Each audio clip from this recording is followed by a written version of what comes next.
Hello friends, पिछले video में हमने संविधान की अनुसूचियों के बारे में पढ़ा था। उन अनुसूचियों में जो 7वीं अनुसूची थी उसके अंतर्गत दोस्तों 3 सूचियां हमने पढ़ी थी, जिनमें से एक संघ सूची थी, राज सूची थी और समवर्ती सूची थी, जिनमें केंद्र और राज्य के बीच शक्तियों का बंटवारा किया गया था। तो आज हम उन तीनों सूचियों के बारे में पढ़ेंगे और देखेंगे कि उनमें कौन कौन से महत्वपूर्ण विषय हैं जिन पर राज्य और केंद्र सरकार कानून बनाती है। तो चलिए दोस्तों शुरू करते हैं। तो आज की हमारी पहली सूची है संघ सूची। संघ सूची, और जैसा कि हमने पढ़ा था कि संघ सूची में केंद्र सरकार को शक्तियां प्रदान की गई हैं और इस सूची से संबंधित विषयों पर केंद्र सरकार कानून बनाएगी। और वर्तमान में संघ सूची के अंतर्गत जो टोटल विषय है दोस्तों वो 98 विषय हैं। उनमें से कुछ महत्वपूर्ण विषय ये दिए गए हैं, जैसे कि सेना है, रक्षा है, विदेशी मामले हैं, रेल, डाक, बचत, परमाणु ऊर्जा, नागरिकता, संचार, मुद्रा, भारतीय रिजर्व बैंक, बैंकिंग, बीमा, शेयर बाजार, जनगणना, आयकर तथा निगम कर इत्यादि। दोस्तों हमारे टोटल विषय इसके अंतर्गत 98 आते हैं, लेकिन जो कुछ इम्पोर्टेंट है वो दोस्तों ये रहे हैं। तो दोस्तों दूसरी सूची राज सूची है, और जैसा कि हमने पढ़ा था कि राज सूची में राज्य सरकार को शक्तियां प्रदान की गई हैं और इस सूची से संबंधित विषयों पर केवल राज्य सरकार ही कानून बनाएगी। और वर्तमान में इसमें टोटल विषय 59 हैं, जैसे कि न्यायालय है, राज पुलिस है, जिला अस्पताल है, सफाई है, पशु है, सिंचाई है, कृषि है, सड़क, वन, रेलवे पुलिस, वन, वाट एवं नाप इत्यादि। ये जो विषय हैं इन पे केवल राज्य सरकार ही कानून बनाएगी। और दोस्तों हमारी तीसरी सूची जो है वो है समवर्ती सूची। और समवर्ती सूची में जैसा कि हमने पढ़ा था कि समवर्ती सूची में केंद्र और राज्य दोनों को शक्तियां प्रदान की जाती हैं, दोनों इस पे कानून बना सकते हैं, किंतु कभी टकराव की स्थिति में केंद्र सरकार का ही कानून मान्य होगा। दोस्तों इसमें जो टोटल विषय हैं वो 52 विषय हैं, जिनमें से कुछ प्रमुख इस प्रकार हैं।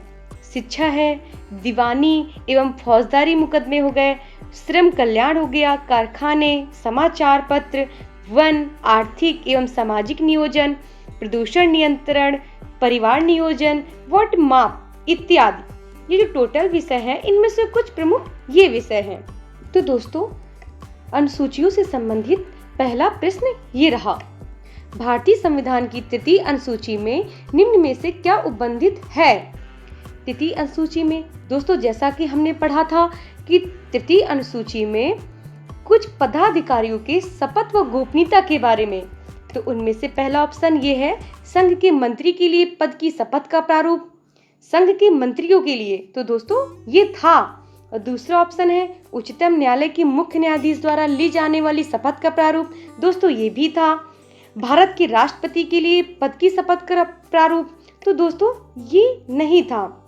और चौथा ऑप्शन है संसद के सदस्य द्वारा ली जाने वाली शपथ का प्रारूप, दोस्तों ये भी था। तो इसमें से जो सही है वो 1, 2, 4, तो दोस्तों इसमें सही ऑप्शन है सी 1, 2, 4। तो दोस्तों तृतीय अनुसूची को एक बार हम फिर से देखेंगे।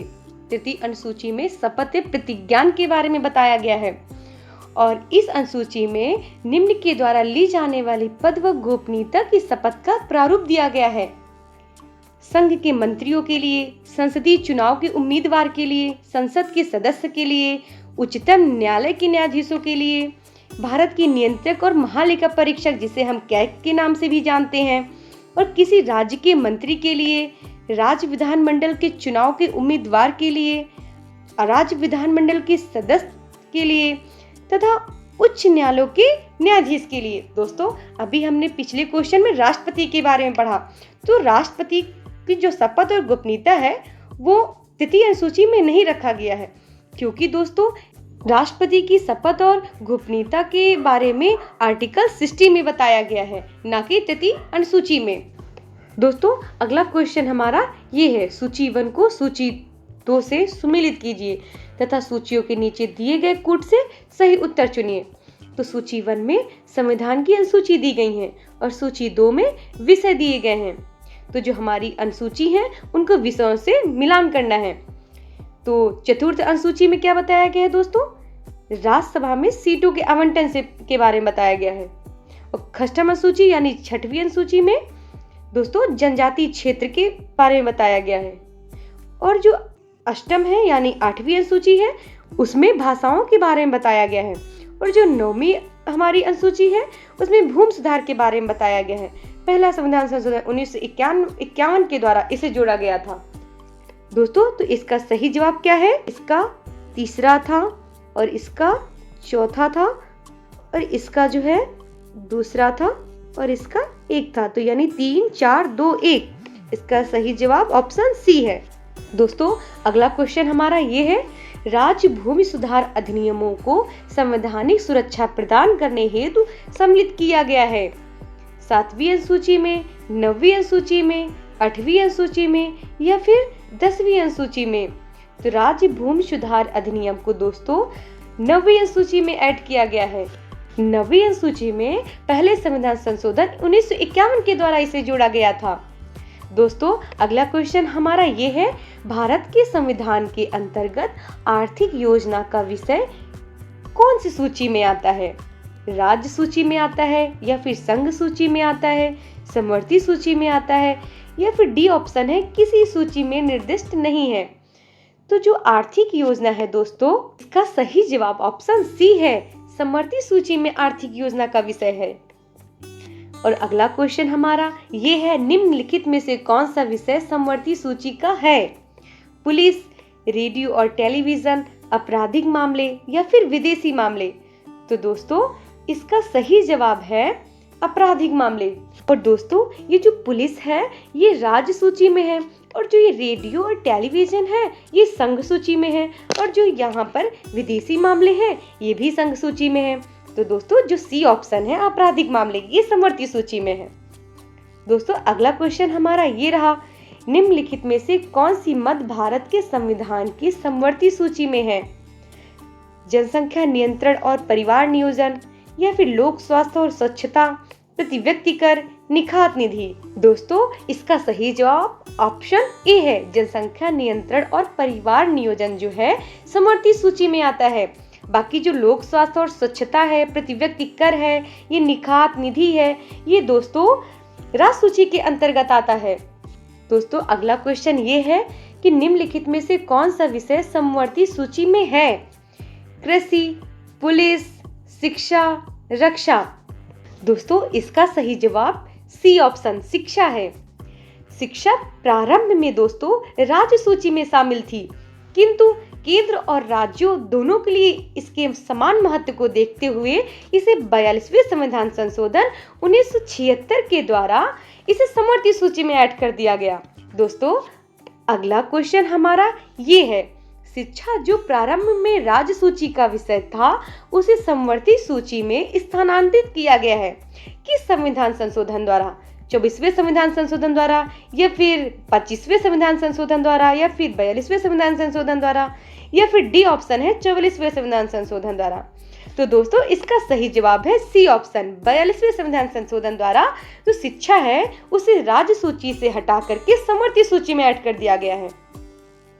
दोस्तों अगला क्वेश्चन हमारा ये है, भारत के संविधान के अंतर्गत विषय तथा संबंधित सूची के बारे में निम्न युग्म से कौन से एक सुमेलित नहीं है? विषय हमारे ये हैं और सूचियां हमारी ये हैं।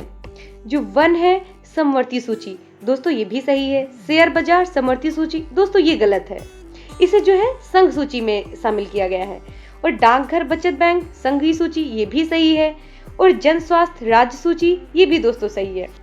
दोस्तों अगला क्वेश्चन हमारा ये है, भारत के संविधान के निम्नलिखित में से कौन सी एक अनुसूची में दल बदल विरोधी कानून विषयक प्रावधान है? दूसरी अनुसूची में या फिर 8वीं अनुसूची में या फिर 5वीं अनुसूची में या फिर डी ऑप्शन हमारा है 10वीं अनुसूची में। तो दोस्तों दल बदल कानून जो है 10वीं अनुसूची में आया है और ये जो है 92वें संविधान संशोधन 1985 के द्वारा इसे लाया गया है। दोस्तों अगला क्वेश्चन हमारा ये है, निम्नलिखित में से कौन सा विषय भारतीय संविधान की संघ सूची से संबंधित नहीं है? रक्षा, रेलवे, वैदेशिक मामले या फिर कृषि? तो दोस्तों इसका सही जवाब ऑप्शन डी है। कृषि जो है संघ सूची में शामिल नहीं है। बाकी ये जो तीनों हैं ये संघ सूची में शामिल किए गए हैं। जो कृषि है ये राज्य सूची में शामिल किया गया है। दोस्तों अगला क्वेश्चन हमारा ये रहा, पंचायती राज विषय निम्नलिखित में से किस सूची में सम्मिलित है? संघीय सूची, समवर्ती सूची, राज्य सूची या फिर अवशिष्ट सूची? तो दोस्तों इसका सही जवाब ऑप्शन सी है। राज्य सूची में पंचायती राज का जो विषय है इसे ऐड किया गया है। दोस्तों अगला क्वेश्चन हमारा ये है, संविधान की 11वीं अनुसूची निम्नलिखित में से किस से संबंधित है? नगर पालिका से, केंद्र राज्य संबंध से, पंचायती राज से या फिर डी ऑप्शन है भ्रष्टाचार निवारण से? तो दोस्तों इसका सही जवाब ऑप्शन सी है, पंचायती राज से। और इसे जो है 73वें संविधान संशोधन अधिनियम 1992 के माध्यम से जोड़ा गया था। तो दोस्तों ये रहे हमारे अनुसूचियों से संबंधित प्रश्नोत्तर। अब दोस्तों हम नेक्स्ट वीडियो में नेक्स्ट टॉपिक के साथ मिलेंगे। धन्यवाद दोस्तों।